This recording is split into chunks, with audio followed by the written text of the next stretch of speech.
सतयुग में मेरा नाम सत सुकृत रहता है, त्रेता में मेरा नाम मुनिंदर होता है, द्वापर में मेरा नाम करुणा में होता है, और कलयुग में मेरा ओरिजिनल नाम होता है जो वेदों से भी पूर्व मेरा वास्तविक नाम है, उसी नाम से मैं आता हूं।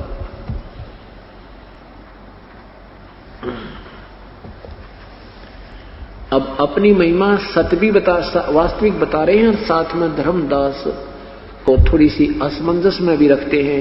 कहते हैं मैं तो भगवान का भेजा हुआ उसका संदेश वाहक हूं। भाई उन्होंने एक बार क्या कहा, जब जीवों को दुखी देखा, धर्मदास जब जीवों को दुखी देखा तो यहां तपतशिला पर हाहाकार मचा रहे थे, तो परमेश्वर ने मुझे आज्ञा की और मैं वहां आकर खड़ा हो गया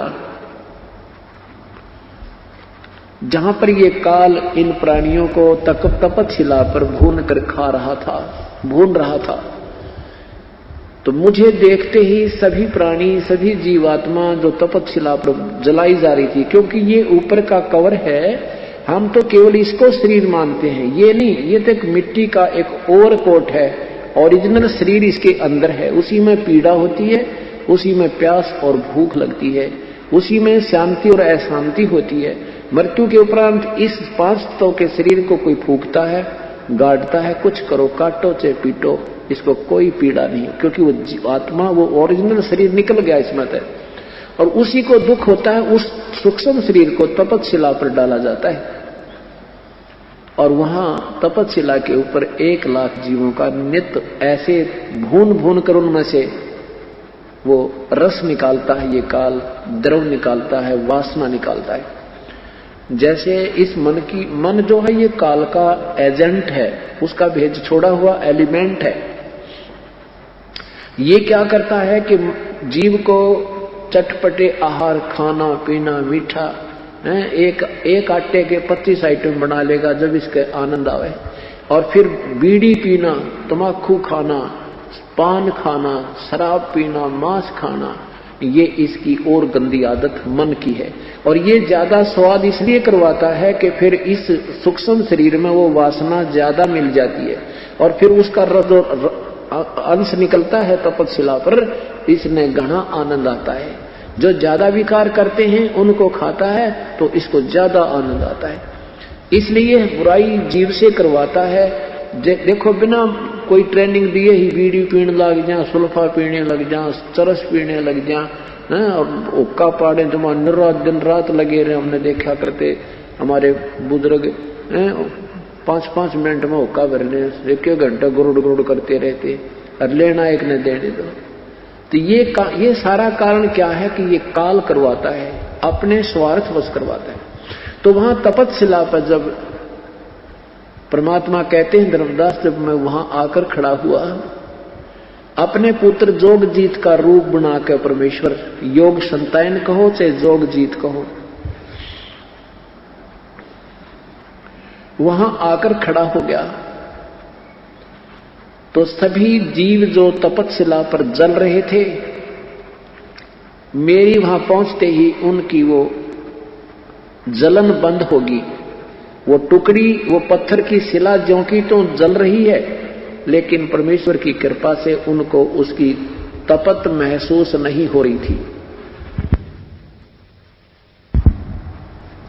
तब सभी जीव बैठ गए उस तपतशिला पर। सामने देखा वो चांद सा चेहरा, चंद्रमा सा मुख परमेश्वर कबीर देव का, कबीर परमेश्वर का।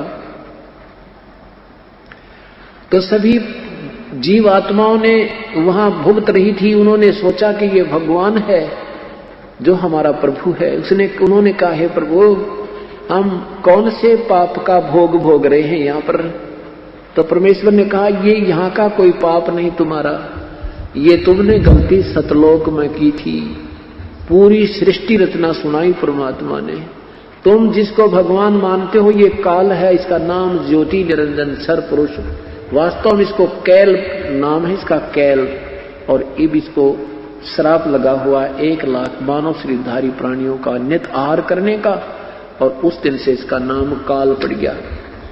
और भाई तुम इसी की पूजा करते हो और इसी को भगवान मानते हो। ये तुम्हें मारता है, पैदा करता है अपने निज स्वार्थ के लिए। इसने अपने तीनों पुत्रों को से ये व्यवस्था करवा रखी है, ब्रह्मा शरीर बनावे, विष्णु पाले, शिव जी मार दे। और इसीलिए कर रहा है ये। जहां ये आज तो तुम देख रहे हो 1 लाख मानव शरीरधारी प्राणियों का यहां आहार कर रहा है। ये निराकार नहीं है, ये अव्यक्त है, ये गुप्त रहता है। और अब थोड़ी सी देर में आएगा, तुम देखना, वो जिसको निराकार निराकार कहकर व्याख्या की जा रही है वो काल है, ज्योति निरंजन है। तब पर वहां परमेश्वर ने पूछा कि तुम वहां चारों वेदों के बोल जानने वाले भी वहीं ऋषि महर्षि जो देव शरीर को भोग कर आए थे, वो देव भी वहां तपस्या पर घूमने जा रहे थे। तब परमेश्वर ने कहा कि जिस संपत्ति और संतान को तुम अपना मानते थे, क्या तुम्हारी थी वो? तब कहते नहीं भगवान, हमारी नहीं थी, हमारे धोखा लग गया। हमारे को तो इतना मूर्ख बना दिया जाता, हमने संतान और संपत्ति के अतिरिक्त कुछ चीज दिखाई ना देती। हे भगवान, परमात्मा ने कहा कि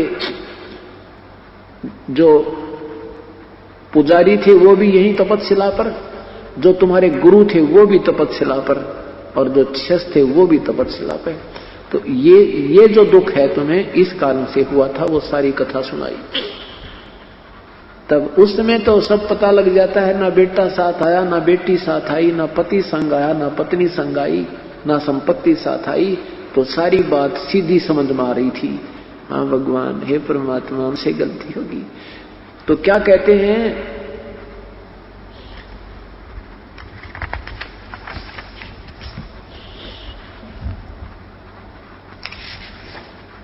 तो वहां जीवों ने, उन प्राणियों ने कहा है परमात्मा हमें यहां से छुटवा लो।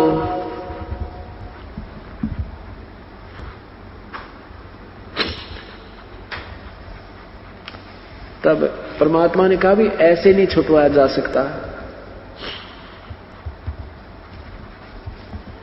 ऐसे नहीं छुटवाए जा सकते, ये हमारा नियम भंग हो जाता है। तुम स्वेच्छा से यहां आए हो काल के जाल में, और जब तुम्हें कोई पुण्य कर्म तुम्हारा उदय हो, मानव शरीर प्राप्त हो, और मेरा संत, मेरा कृपा पात्र संत कोई तुम्हें ये सतकथा सुनाता पा जावे, उनके इसके चरणों में लग के उपदेश ले लेना। और फिर मैं जानूं और ये काल जाने, अपना ऋण मुक्त होकर पुत्र तुम तब मेरे पास आ सकते हो, ऐसे नहीं ले जाए जा सकते। तो क्या कहते हैं,